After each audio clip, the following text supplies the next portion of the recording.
and welcome to this video where I'm going to discuss with you all the differences between the IELTS Academic and the IELTS General Training Examination. If you've been thinking, what is the difference between these two, which one should I take, this video might help you make that decision. Number one, the IELTS Academic and General Training are both conducted by the British Council, but these are for different purposes. The applicants who go for General Training are those people who are seeking employment abroad. However, the people who take the IELTS Academic examination are aspirants who want to be studying at a university abroad.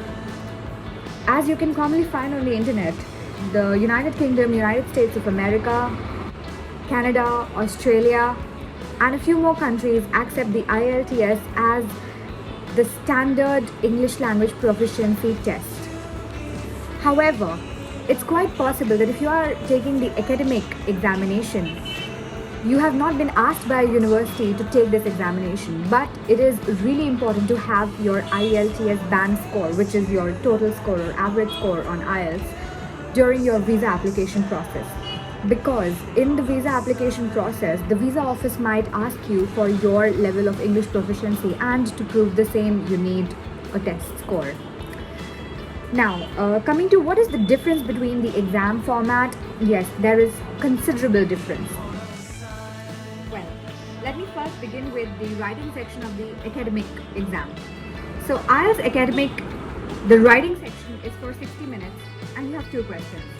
The first one is to write a short essay of 150 words, which is most likely going to be a deduction that you get. What are your observations and how you pen them down regarding a map, some infographic. It could be something that you can see the data and you have to write about the data. You have to make it into processable information. And the second one is going to be about writing 250 words. Usually this is opinionated. You will be given data and you will have to analyze what you want to write and cite relevant examples and things like that. However, the general training exam for writing section is comparatively easy. Yeah, I know, surprise, but it is easy. And this also has two sections. So first one is a letter and the second one is going to be an essay. Coming to the writing section of the general training exam, this is a tad bit easier, well, by normal standards, just a tad bit easier than what the writing section for the academic exam is like. This also has two sections, but the first one is a letter and the second one is an essay explaining the same viewpoint which you have presented in the letter. So the letter can be personal, it can be formal, and it's usually going to be a viewpoint which you have to explain yourself. It could be something that you are requesting to a person of authority. It could be a personal letter as well. You will be given a topic and you will have to write about the same.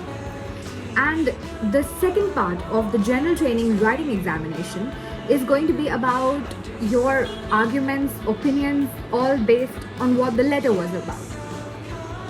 So the basic theme for these two is the same. They are not different. There is, however, no data processing or infographic like it was in the academic writing. Coming to the reading section of the IELTS. So this is the section where there are 40 questions and you have 30 minutes to answer them. So you really have to be fast. You have to process the data that you read on your question paper really quickly to be able to answer all the questions that you have.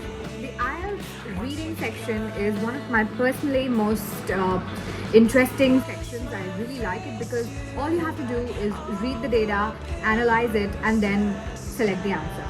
So in IELTS Academic, there are going to be 3 long descriptive analytical paragraphs taken from research papers, journals, newspapers, even magazines.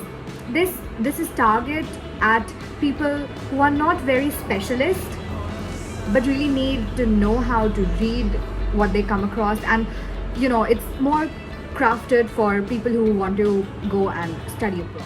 And the IELTS general training is very similar in format. It also has 3 long paragraphs. However, the text material which is over here is taken from day-to-day basis conversations or things that you might come across in a day-to-day basis. You could get a billboard or infographics on a brochure. You could even have something as simple as a day-to-day conversation that has happened. All this is there, and you just have to read and decide on what the correct answer is to be. And the trick is to act really fast, because you have 40 questions and only 30 minutes to answer all of them. Usually, as per previous trends, the first recording is a conversation between two people. One is a monologue about a day-to-day basis topic. Like the first one is also about day-to-day. It's between two people. It's a two-people conversation.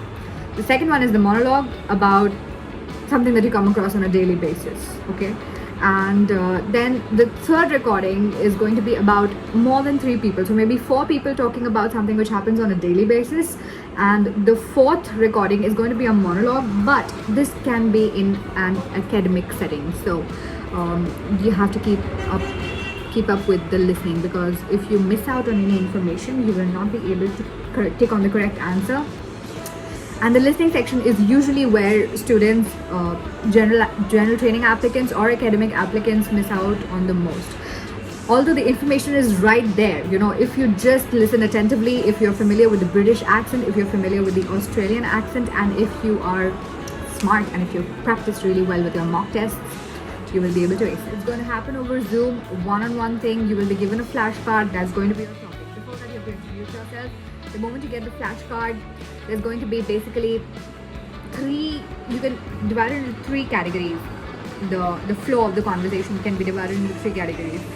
First is going to be your introduction and interview about who you are, what do you do, be crisp, precise, ace it. The second is going to be when you get the flashcard and you will be asked to speak about it. So you will be given about 3 to 4 minutes where you just have to speak about that topic. You're not going to be asked any questions. And the third part is going to be when the examiner on the other side of Zoom, because this is COVID times, is going to ask you questions and you can reply to them. So when you reply to them, your answers have to be about the topic. Do not stray away from the topic. You have to make conversation. Try to use impressive words, not very big words, but words which are substantial and sound nice in conversation, because it's a speaking exam. And yeah, there will be deeper questions. There could be an abstract question. If there is an abstract question from the examiner, answer it. Well, with that, we come to the end of this video. I hope you are able to decide which one you want to take. If you are an aspiring student, academic for sure. And if you want to go abroad because you're seeking employment or you are already employed, general training is the way to go. The basic difference is only in the writing and the reading section, and the speaking and the listening section remain the same throughout. I hope this video was of help, and if you have any questions regarding the same, please feel free to drop any comments down below. Thank you so much for listening, and all the best.